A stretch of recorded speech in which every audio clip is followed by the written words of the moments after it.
श्रीमद् भागवत तृतीय स्कंद ऊनविंशोऽध्याय मैत्रेय उवाच एमंते ब्रह्मार वचन शुणी संतोष भगवान अमृत प्राय शुणी कने असुर बधे सावधाने दक्षिण हस्ते गदा धरी हुंकार नादे दैत्यारी प्रहार कले कन्न मूले गदा पड़ा हस्तु तले विष्णुଙ୍କୁ हिरण्याक्ष चाहि शास्त्रर धर्म विचारई आयुध नाही ଏହା हस्ते ଏହାକୁ ମାରିବି କେମନ୍ତେ ହେମନ୍ତ ବିଚାରେ ଅସୁର ଅନ୍ତେ ଶୁଭିଲା ହାହାକାର ତା ଶୁଣି ପ୍ରଭୁ ଗଦାଧର ସମ୍ଭ୍ରମେ ତୋଳିବେ ନିକର ଭୟ ନ କର ତୁମ୍ଭେ କେହି କହନ୍ତି ଦେବଗଣେ ଚାହିଁ ହେମନ୍ତ କହି ଦେବରାଜ ଊର୍ଦ୍ଧ୍ୱେ ତୋଳି ଯେ ଦକ୍ଷ ଭୁଜ ନିଜ ଆୟୁଧ ଦେଇ ମନ ତତ୍କ୍ଷଣେ ଜାଣି ସୁଦର୍ଶନ ବେଗେ ଧାଇଲେ ଶୂନ୍ୟ ବ୍ୟାପୀ ତେଜ ବିରାଳେ ଶୂନ୍ୟ ରୂପୀ ବିଷ୍ଣୁର କରେ ମିଳି ଯାଇ ଦିତିର ପୁତ୍ର ନ ଜାଣଇ ଦେବେ ଡାକନ୍ତି ଶୂନ୍ୟ ପଥେ ଚକ୍ରକୁ ଚାହିଁ ବିଷ୍ଣୁ ହସ୍ତେ ଭୋନାଥ ତୋର ଦ୍ୱାରପାଳ ଏ ଦୁଷ୍ଟ ତେଜ ଅନର୍ଗଳ ଏହାର ପ୍ରାଣ ବେଗେ ହର ଆମ୍ଭକୁ ସଙ୍କଟୁ ଉଦ୍ଧର ଦେବଙ୍କ ବାକ୍ୟ କନେ ଶୁଣି କୋପେ ଧାଇଲେ ବୀରମଣି ସମୀପେ ଦେଖେ ଚକ୍ରଧର ଉଷ୍ଟ କାମୁଡ଼େ ସେ ଅସୁର ନିଶ୍ୱାସ ଖର ତର ବହେ କୋପେ କମ୍ପଇ ତାର ଦେହେ କରାଳ ଦିଶେ ତା ବଦନ ନୟନୁ ପ୍ରକାଶେ ବହନ ଦହିବା ପ୍ରାୟ 10 ଦିଶେ ବେଗେ ଧାଇ ମହାରସେ ଡାକଇ ପୁରିଲା ତ କାଳ ମଗଦା ପ୍ରହାର ସମ୍ବାଳ ଏମନ୍ତ କଇ କୋପ ଭରେ ପିଟିଲା ବିଷ୍ଣୁଙ୍କ ଉପରେ ଯଜ୍ଞ ଶୁକର ଭଗବାନ ଶତ୍ରୁର ପ୍ରହାର ଦେଖିଣ ବାମ ପାଦରେ ସମ୍ଭାଳିଲେ ଶତ୍ରୁର ପ୍ରହାରୁ ବଞ୍ଚିଲେ ପୁଣି କହିଲେ ଭଗବାନ ମୋତେ ତୁ ଜାଣିବୁ ହିରଣ୍ୟ ପୁରୀ ତାସ ଗଦା ହସ୍ତଧର ମୋର ମୋହ ସଙ୍ଗରେ ଯୁଦ୍ଧ କର ଏହା ଶୁଣି ନ ରକ୍ଷ ବୀର ପ୍ରହାରେ ଗଦା ଅନ୍ତରାଳ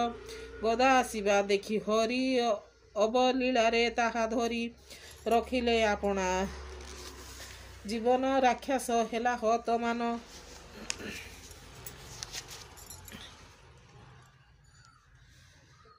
ଗଦା ଯାଚନ୍ତେ ଭଗବାନ ନନେଲା ରାକ୍ଷସ ଦୁର୍ଜନ ସୁକ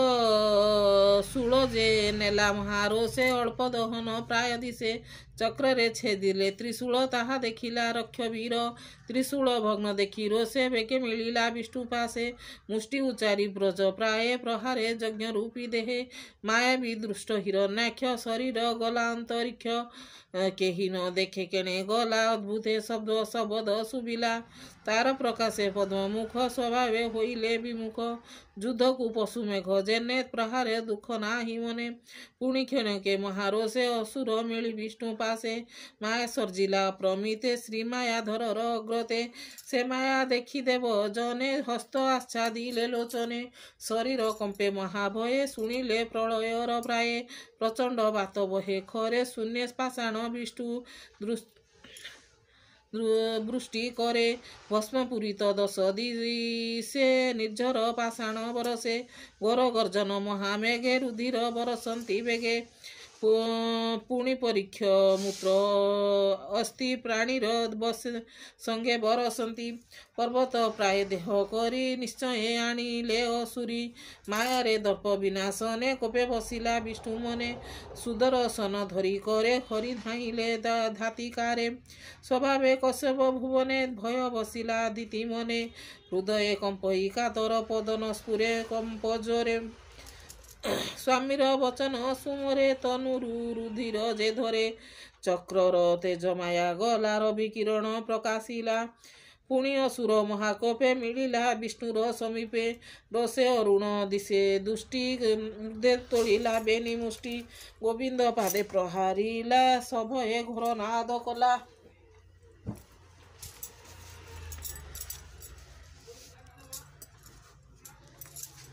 घोर गहन माया मार्गे विद्युत स्मरे 10 दिगे सृष्टि बाजिला ब्रज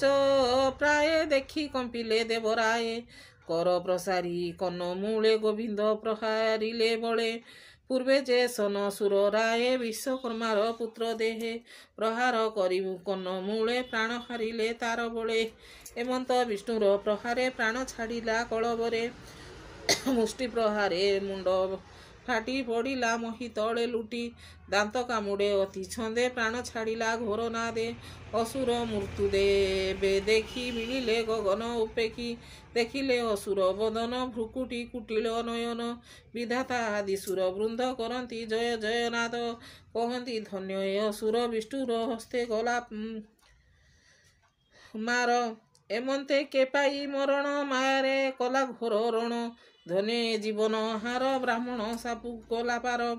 पुणी होइब जन्म दुई एमंत कही विष्णु चाही ब्रह्मादि देव कर जोड़ी गोविंद चरण रे पड़ी देवाउचु नमस्ते जय यज्ञ जंतु तो अवतार भक्त हेतु आंबरी पाई भगवान ए दुष्ट कलु तु निधन तोर प्रसन्ने जगन्नाथ आंबे जे होइलु निश्चित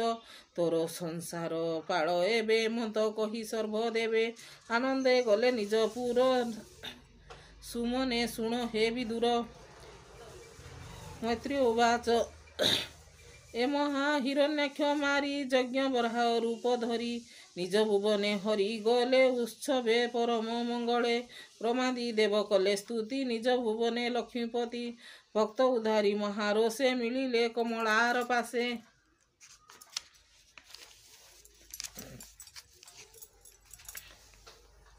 तू जहा पचारिलु मते प्रसन्ने कहिली मु तोते विष्णुर लीला अवतार हिरण्याक्षर जे उद्धार सुत उवाच एमंते मैत्रियंक बाणी विदुर सावधाने शुणी परमानंद खेल लीला ताकने शुणी नुरूप बड़ा आनंदे शुण एक मेले नाना प्रकारे भुवने आनंदे शुण एक मने नाना प्रकारे भुवने ताहांक जस कन्ने शुणी भवसागर उतरे पाणी कृष्णर गुण अवतार करे अमृत रस सार शुणिबा जने कन्न द्वारे किंपा न तरिबे संसारे वनस्थ गज जले पशि कर पखाळ तेण आसी जले तो तरन्ते पद्म बने कुंभीर